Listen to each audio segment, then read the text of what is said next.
Morning সবাইকে। সকাল সকাল দেখছি ও জানলার কাছে বসে ব্রাশ করছে, জানি না কাকে ঝাড়ে মারছিল। তাই ভাবলাম আমি আমার জলের কোটাটা পুরো করে নিয়ে মাঝে 1 লিটারের। তারপরে আজকে যেহেতু আমার উইক অফ বলে আমি ভাবলাম কি বেডশিটটা চেঞ্জ করে নিই, তাই ওইটাই চেঞ্জ করার আয়োজন করছিলাম।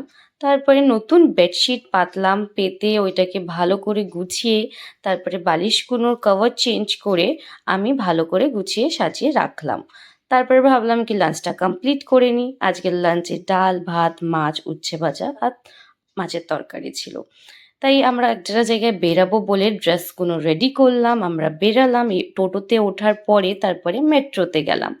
মেট্রোতে আমরা গেছি, আমরা শহীদ ক্ষুদিরাম থেকে মেট্রোতে উঠেছি।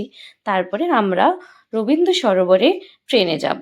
তাই ট্রেন আসছিল, ওই জন্য ওয়েট করা হচ্ছিল। তারপরে ট্রেনে ওঠার পরে আমরা নামলাম নুঙ্গিতে। নুঙ্গিতে যেটা হচ্ছে বাজির সবথেকে বড় বাজার।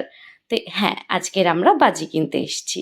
তো বাজির পুরো বাজারটাকে ঘোরা হলো, নতুন নতুন নতুন ভালো বাজি কেনা হয়েছে। সেটা অনেকগুলো দাম দর করার পরে একটা ভালো সব কিছু অনেক রকমের বাজি কেনা হলো। তারপরে ভাবলাম ওখানে সবজি বাজার আর মাছ বাজার সেটাকেও কিনে নিই, যেহেতু যে উইক অফ আর সারা সপ্তাহ বেরানো হবে না সেরকমভাবে। তাই আবার ট্রেন আসার ওয়েট করা হচ্ছিল। এবার ট্রেনে উঠলাম, তারপরে টলিগঞ্জ থেকে বাস ধরলাম। তা ওখান থেকে নেবে বাড়ির পথে হাঁটছিলাম। তাই আজকের ব্লগটা এখানেই শেষ করছি। কি কি কিনেছি সেটা কালকে দেখাবো। তো আজকের জন্য শেষটা।